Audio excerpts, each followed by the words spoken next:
Finally most excitement video কিন্তু নিয়ে চলে এসেছি। আমরা আজকে ওপেন করতে যাচ্ছি আমাদের চকলেট আনবক্সিং ভিডিও।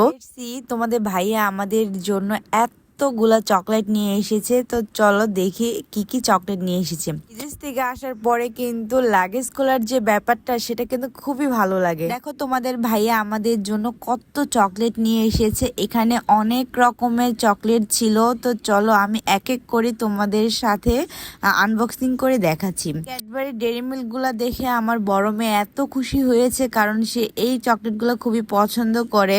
তো তার জন্য কিন্তু ছিল এখানে আবার মাইলো, এটা কিন্তু বাচ্চাদের জন্য খুবই ভালো। তারপর এই তো দেখো কি কি চকলেট আমি দেখাচ্ছি।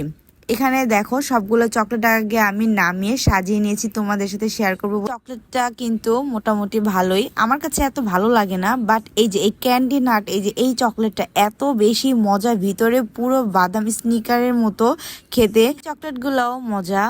তো এখানে আছে আরেক রকমের ক্যান্ডি, এগুলার বিভিন্ন রকমের টেস্ট, বিভিন্ন ফ্লেভারের। তো খেতে মোটামুটি সবগুলা চকলেটই আমার কাছে খুব ভালো লেগেছে। আর এখানে ছিল আমার ছোট মেয়ের জন্য ওটস, আর এখানে আছে ওটের চকলেট। এই চকলেটটা খুবই মজা। এগের চকলেটগুলা খেতে একদমই মিষ্টি না, কিন্তু খুবই মজা খেতে। এখানে ছিল আরেক ধরনের চকলেট, এখানে আছে সেই কাউ ক্যান্ডি, এটা আমার হাজবেন্ডের খুবই পছন্দ। তো ছিল আমাদের চকলেটের কালেকশন। তো তোমাদের কাছে কোন চকলেটটা খেতে বেশি পছন্দ, বা কে কোন চকলেট খেয়েছো অবশ্যই কমেন্ট করে জানাবে।